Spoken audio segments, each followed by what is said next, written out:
Welcome back to Smash 101, your one-stop shop for everything in terms of understanding Smash. If you're new or if you're trying to get into the spectating side of Smash, this is your place to be. I'm going to be explaining everything so that you can follow along and improve your own play. Dissecting moves sounds complicated, but we're going to be doing three very distinct things that are individually going to be super digestible and very easy to understand. First, we're going to be looking at your moveset and how to access all of it. Second, we're going to be looking at the contextual situation regarding your moveset. In other words, when you are in a specific situation, how does that change the way that your moves function? And then third, we're going to be looking at frame data. Now, frame data is a very scary term, right? It sounds like a lot of science and math. It really isn't that bad. I'm going to be explaining everything today. And once you see everything with visual reference, it will all make sense in no time. So that's what we'll be doing today. Moveset access, context, and frame data. It's a lot of topics, but I'm going to be simplifying it all to make it very accessible and very digestible.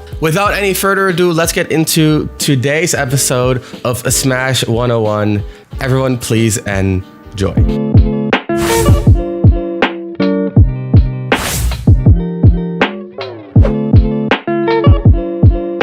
So the first thing I recommend for today's session is to change your controls just a little bit. Let's go to our controls, edit our name, and change our right stick to tilt attack, which is the upmost option on the list.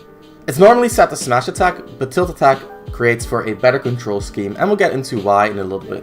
So the first thing you need to know is which options does my character even have? And every character has just about the same moveset. There's a few exceptions, but everyone starts with these basics. First of all, pressing the attack button without holding a direction gives you a jab. Jabs are fast, but they usually don't have a lot of reach, and they have a lot of lag. We'll talk more about that in a bit. Then we move to the next strongest attacks, which are the tilt attacks. You can perform a tilt attack by tilting your control stick to the side and pressing A, or tilting the control stick down and pressing A, or tilting the control stick up and pressing A. The same can be done now that we set our controls with the right stick. As you can see, tilt attacks are a little bit slower than the jab, but they are also a little bit stronger and they have a little bit more reach. So where the jab won't reach, a tilt will. Tilts also have three directions, so if you need to hit someone low or to hit someone out of the air, you can use your tilt attacks for that.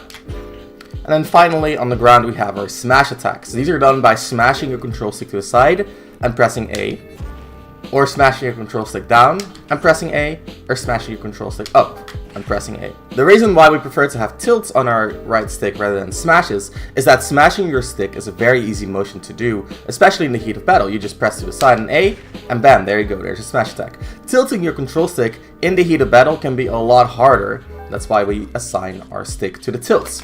The smash attacks are the other end of the spectrum, whereas our tilts are a little bit of a middle ground with being a little bit slower, but also a little bit safer. These attacks are slow, but extremely strong. So the focus for smash attacks is all about power. As you can see, say that I put my opponent to 100%. This is where a jab sends him.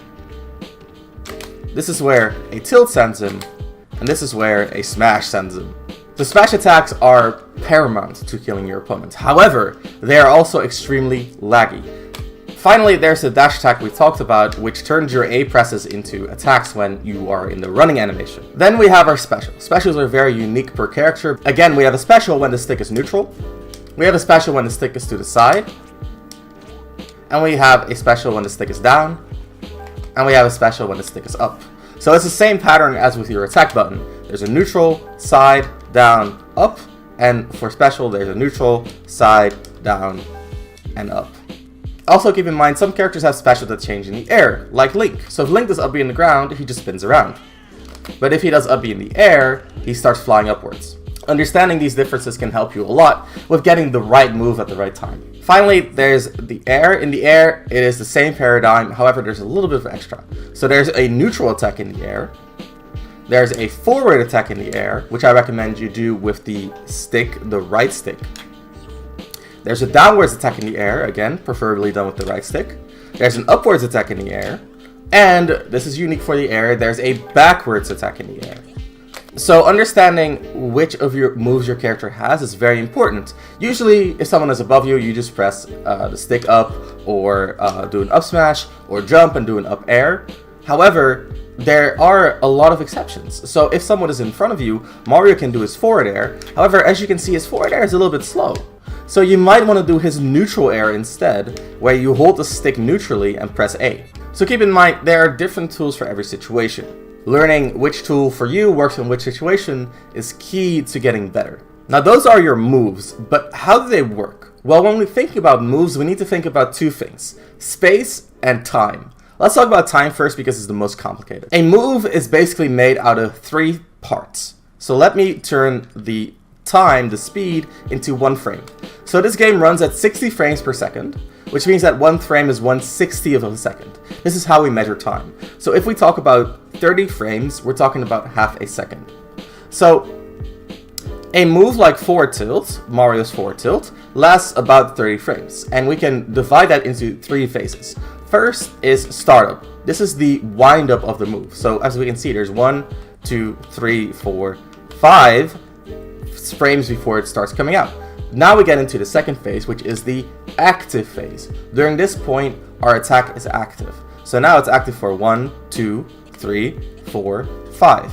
Something like that. After it stops being active, we start going back to the recovery phase. So we had the wind up, the active, now we go into the recovery phase. And this is a time in which our character is entirely vulnerable.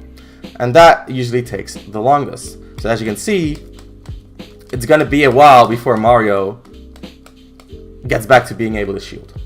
So usually this game revolves a lot around punishing someone for pressing a move and missing, and then hitting them with your own move.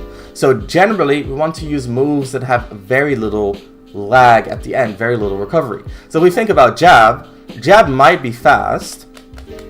However, if we complete the combo, we can see that afterwards, there's a lot of time before Mario can do anything. So look at this entire animation in which Mario cannot do anything. So while jab is fast, it also puts you in a lot of lag, and that is the opportunity cost of that move. On the other hand, a move like down tilt, it's also fast.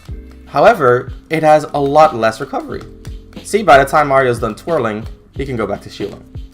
And the same goes for your aerials. So the nice thing about aerials is that as soon as you hit the ground, they have a very small animation and then you can shield. So aerials are actually the safest move in terms of time that you can do, because when you hit the ground, there's about 6 frames and then you can shield. 6 frames is 1/10 a second, very, very little time.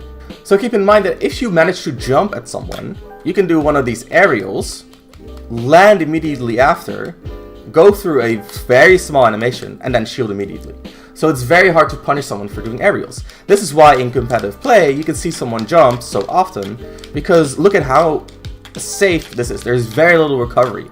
Whereas if I do a smash, I have a long animation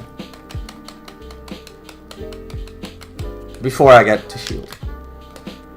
And Mario actually has some of the safer recoveries on his smash attacks. So that's time. We have to think about startup, active frames, and recovery. Now there's space, and space is a lot more simple, and it's basically how big is your hitbox. So we can go back to normal time. So like I said, a jab might be fast, but it doesn't reach far enough to hit the opponent, so we might want to use the forward tilt. If forward tilt doesn't reach, we might want to use a forward smash. So using the right move for the right situation is both about how fast do you want the move to be and how much risk do you want to take to make it fast, as well as what space do you want to occupy. So keep in mind, time and space. What space do you occupy and how much time do you have to spare? If you have a lot of time to spare, I recommend doing aerial moves. If you don't have a lot of time to spare, I recommend doing something like a jab or maybe a tilt. Usually smashes are reserved for moments where your opponent is very vulnerable because they hit your shield or they missed a strong move themselves. So test around, look at how your moves change in the air, which moves do you have, your side special, your side A, your dash attack. It's all different for each character and they all fulfill a unique purpose. That was it for Smash Class. Hope you enjoyed this week's episode. As usual, I hope to see you guys next week for some more information on competitive Smash. For now guys, stay smart.